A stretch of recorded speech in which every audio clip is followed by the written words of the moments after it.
Zany tiako ambaranao ny agnatiny foko efa ela maneniky ato ando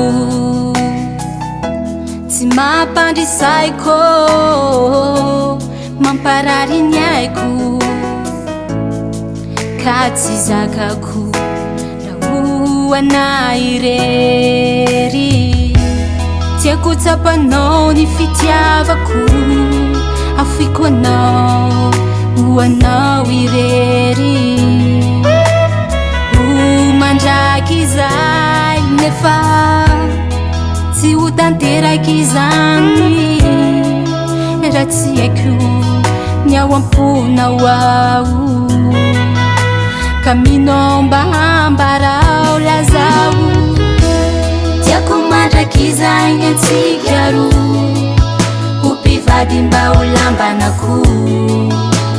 zay ny fagniriako tiako ho tanteraka iriko mandraky zay ny antsika roa hifankatia tsy hifanimba fo zay ny fagniriako tiako ho tanteraka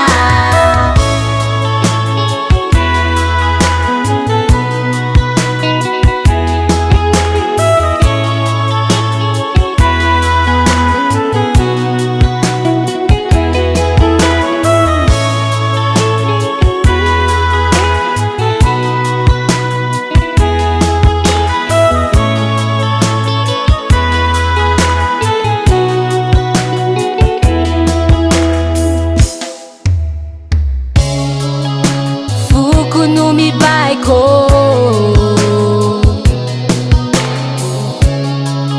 tiako ambaranao fa ela